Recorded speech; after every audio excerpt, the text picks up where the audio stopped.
Legal troubles at a control yuan after several officials were caught using government cars for private errands.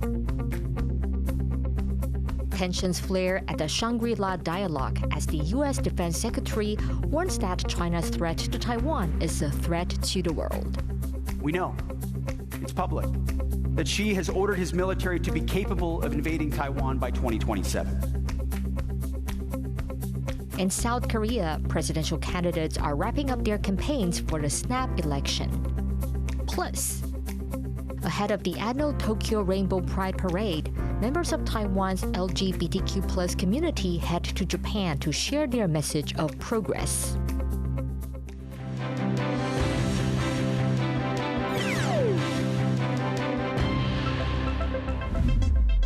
A warm welcome to TaiwanPlus News. I'm Betty Chen. The government watchdog is in hot water after several of its officials were caught using government cars for private errands. Though one has offered to resign, the political and possibly legal consequences are just starting to appear. John Venturez reports. This building, the Control Yuan, is home to the government branch charged with handling ethics breaches. But today, it's at the center of its own ethics scandal. And backers of the opposition bloc are outside protesting and calling for a reckoning. Control Yuan officials have been caught using government cars for personal errands. One, Secretary General Li Junyi, has offered to resign for using government cars to take his dog to the pet salon and deliver a takeout order to his house. But protesters say at least 3 other Control Yuan officials also misused government cars. The Control Yuan says it will deal with these officials and has limited official car use for now. 有被揭露出来的3位，我们会先移送纪律委员会。那至于后面还有没有，那当然我们也无从，我也没办法去确认嘛。But this assurance hasn't quelled anger. And while the ruling Democratic Progressive Party has also said rules on car use should be enforced, the loudest voices come from the opposition. Criticism of the Control Yuan and calls for its abolition are not new and come from across party lines. But lately, the opposition Kuomintang and Taiwan People's Party have been more aggressive, slashing the body's operating budget this year by 96%. The TPP leader questioned whether the Control Yuan will act impartially in this case. 监察院的这些御史大夫啊，会不会弹劾自家人呢？大家都在等着看嘛，是不是用同一个标准，还是只有监察院？ The Taipei District Prosecutor's Office has launched an investigation of its own, meaning what happens is only partly up to the Control Yuan. 刑法上面嘛，那他可能有诈欺、侵占，等等的问题或背信。那在行政上面，他可能有一些惩戒或是弹劾的问题。 Even with one of the officials involved offering to resign, the fallout from this ethics scandal in the government's own watchdog may only be just the beginning. Klein Wang, Fu Wahong, and John Van Trieste for TaiwanPlus. Backlash is growing in Taiwan over a government plan to rename roads named after former authoritarian leader Chiang Kai-shek. Critics are calling it a costly and symbolic gesture. 光是前期的行政作业费呢，初估就要110万，而这些只是行政作业费而已，还不包含招牌更新、地震登记修改，以及企业与商号营业登记异动，还有物流以及最重要的地图系统的同步调整，这些都是看不到的成本，而这些成本林林总总加起来，绝对是超过100万的成本。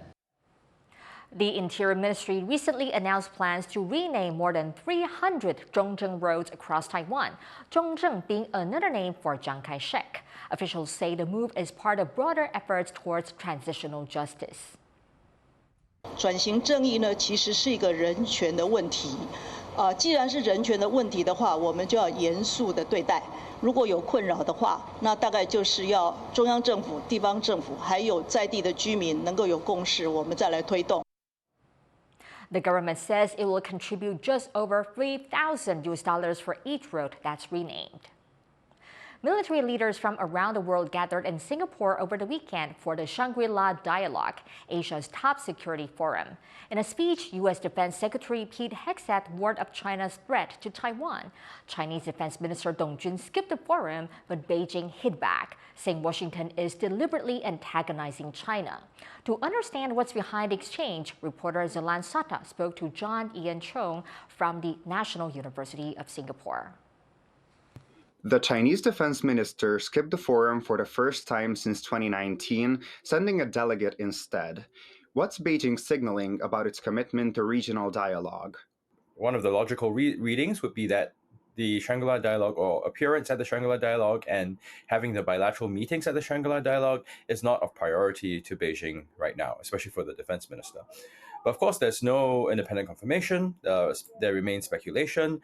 Some guess that there could be some sort of internal turmoil within the PLA, as we've seen with the recent purges of top PLA officials, military leaders.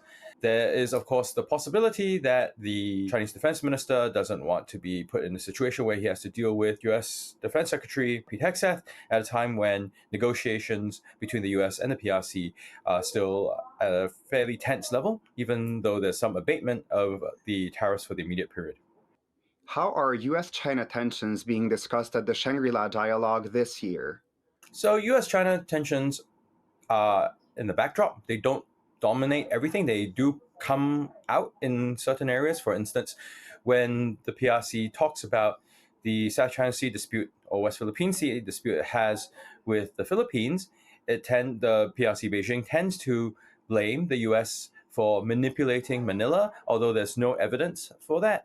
Now, at the same time, PRC also looks at the U.S. as a force for instability in the region and accuses U.S. alliance system for being destabilizing. The U.S., for its part, will talk about the PRC actions in the South China Sea, around Taiwan, and also in the East China Sea as, potentially provocative and potentially dangerous.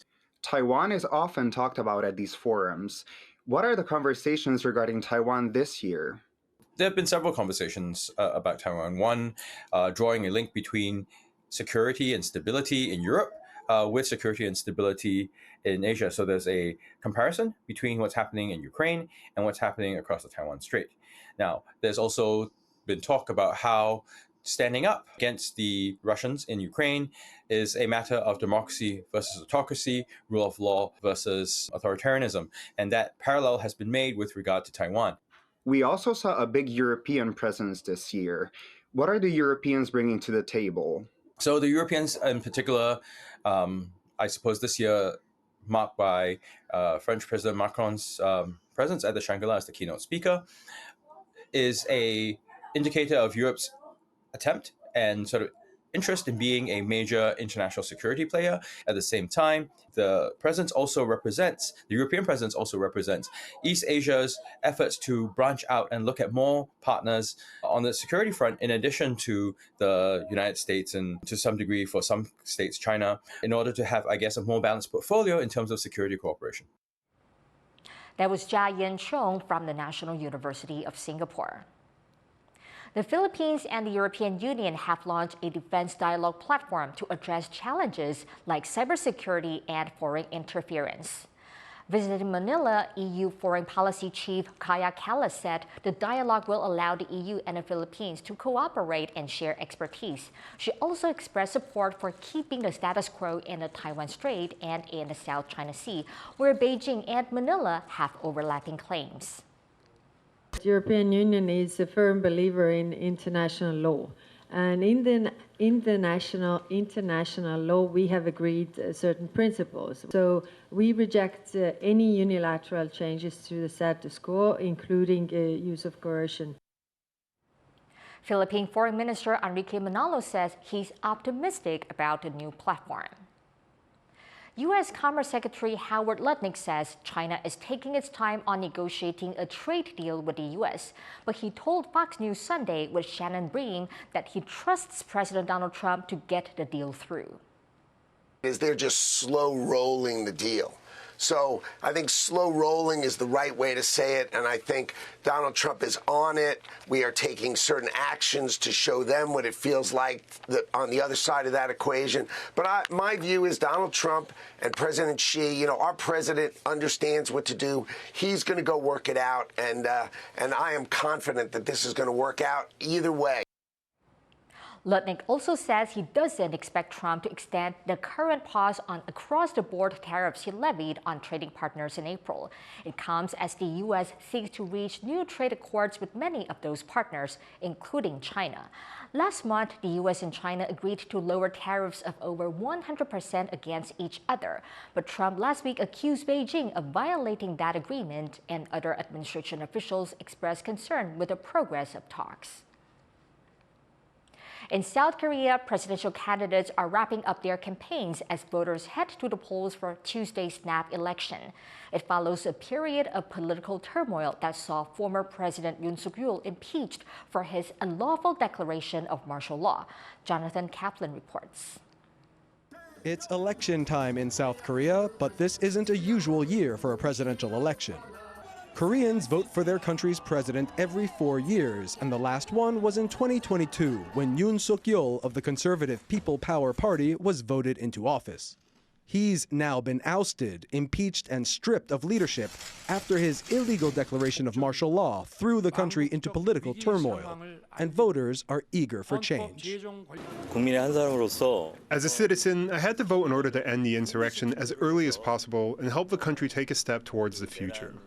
While there are 6 presidential candidates on this year's ballot, the race falls to 2 clear frontrunners, Lee Jae-myung of the Liberal Democratic Party and Kim Moon-soo of former President Yoon's People Power Party. And in this hotly contested campaign, both men have come out swinging.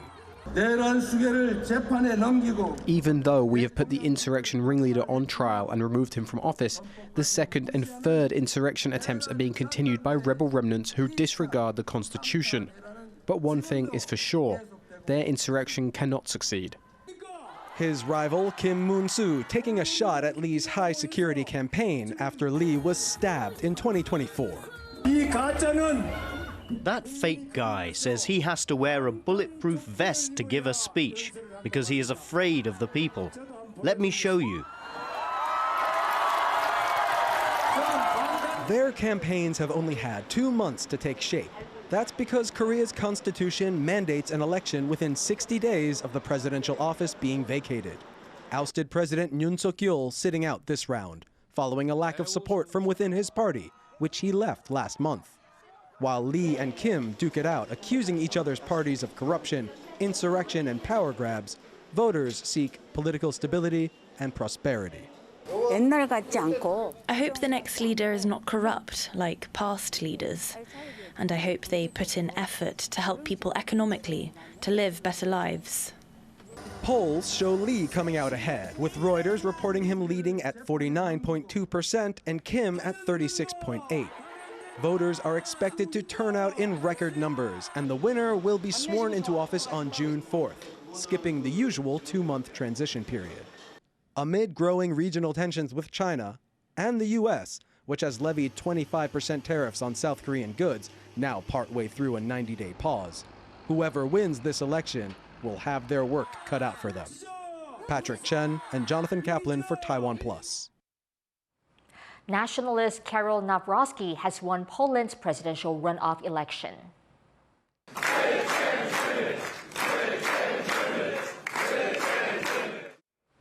Nawrocki won narrowly with just under 51% of the vote, defeating his liberal opponent, Warsaw Mayor Rafał Trzaskowski, who took around 49%. During the election, the U.S. Trump administration threw its support behind Nawrocki. Trump's Homeland Security Secretary Kristi Noem traveled to Poland last week, where she teased deeper defense ties between the two countries if Nawrocki won. The U.S. currently has around 10,000 troops stationed in Poland. Coming up after the break, as Taiwan's first ever lunar device is set to land this week, we take a look at the global space race and Taiwan's place in it.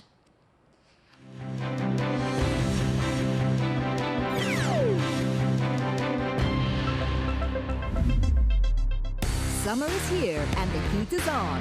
Get outside, get moving, get in on the action, Taiwan style. From epic trails to wild rivers and sun-soaked waves, adventure is everywhere. When the day cools down, the competition lights up.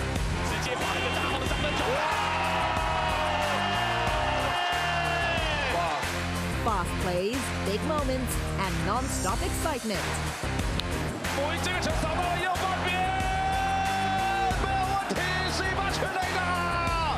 Slam dunks. Thank you very much.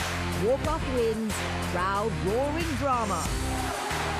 All the action, all in one place. Game on Taiwan, where the action lives.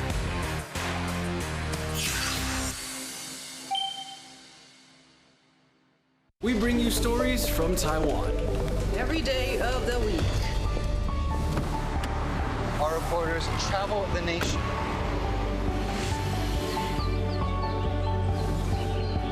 Exploring the issues that matter to you. News from here in Taiwan and around the world. What's up, Taiwan? On TaiwanPlus.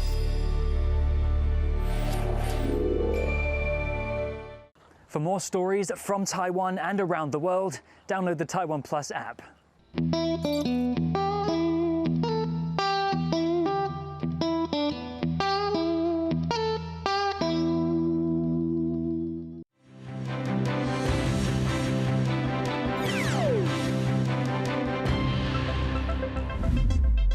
Welcome back. You're watching TaiwanPlus News. Ukraine has unleashed a large-scale drone attack against Russia, destroying more than 40 military aircraft.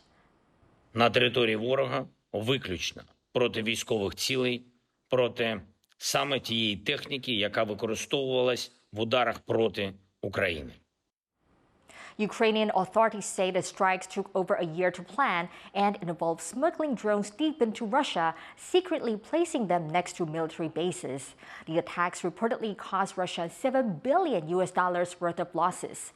Moscow condemned it as a terrorist attack, launching new drone and missile strikes against Ukraine Sunday evening. The attacks come just ahead of planned peace talks between the two sides in Istanbul. The FBI is investigating a firebombing attack in the U.S. state of Colorado as a targeted act of terrorism. It is clear that this is a targeted act of violence, and the FBI is investigating this as an act of terrorism. The attack happened in Boulder, where a man shouted "Free Palestine" and threw Molotov cocktails into a crowd. 8 people were injured and at least 1 seriously. The group had gathered for a weekly event to honor Israeli hostages still being held in Gaza. It comes amid growing tensions in the U.S. over Israel's war in Gaza. Members of Taiwan's LGBTQ+ community are heading to Tokyo for the Japanese capital's annual Pride Parade. As Rick Glauert reports, they are hoping to showcase the full spectrum of Taiwan's colorful queer community. Taiwan is known for its LGBTQ+ rights. This was the first country in Asia to legalize same-sex marriage, and it's host of the largest Pride Parade in the region every October. But now members of the community are preparing to take the show on the road. This is the team heading to Tokyo this weekend for the annual Tokyo Rainbow Pride Parade.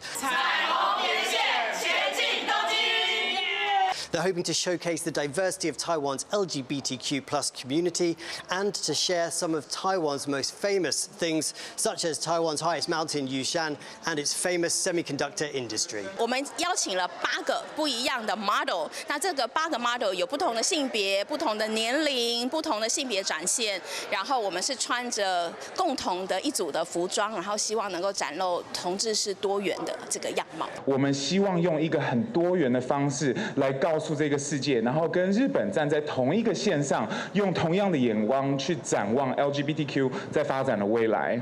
Since Taiwan's landmark legalization of same-sex marriage, activists here have been working with their partners across the region to help promote better LGBTQ rights, whether it's same-sex marriage or better protections for gender and sexual minorities. But this weekend, they're also hoping to show that they know how to bring a party.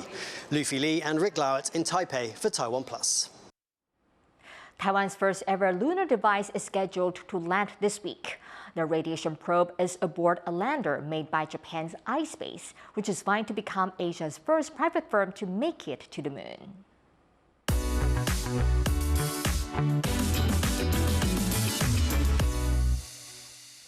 Joyson will be in Tokyo bringing us the latest on the landing. But first, let's take a look at how we got here. In this excerpt of TaiwanPlus's new show, Small Island, Big Ideas, we explore the state of the global space race and how even relatively small countries like Taiwan are getting in on it.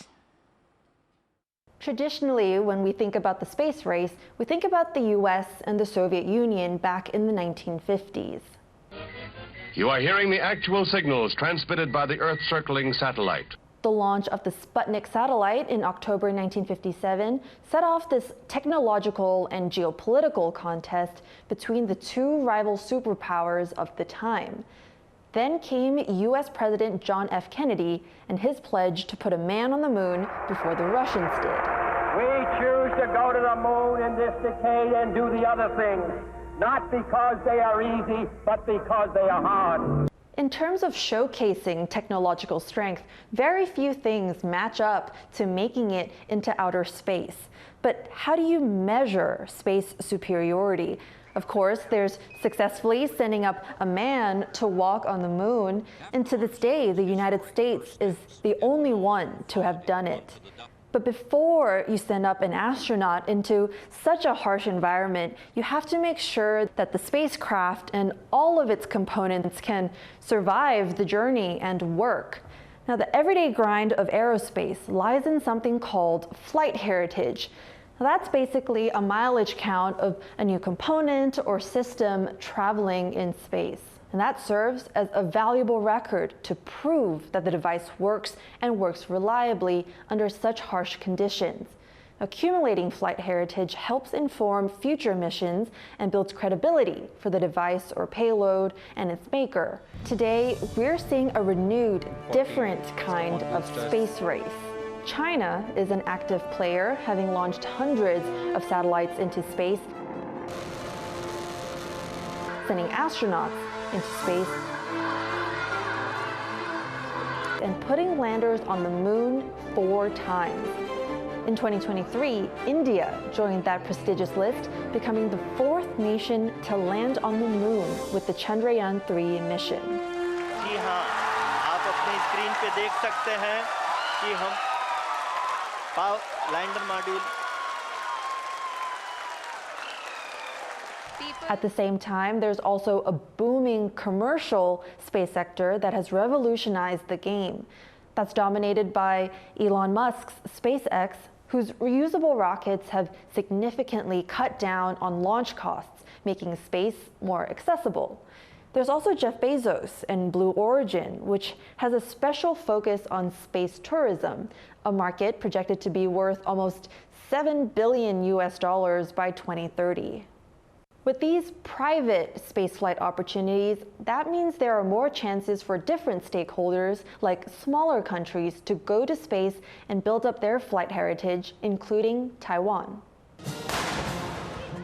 Under President Lai Ching-te, making headway in the global space sector is a national mandate.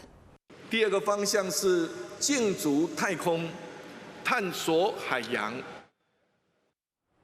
Tune in tomorrow as we take a closer look at Taiwan's first moon probe, and a full episode of Small Island, Big Ideas will premiere next week. Search Taiwan Explained by TaiwanPlus on YouTube.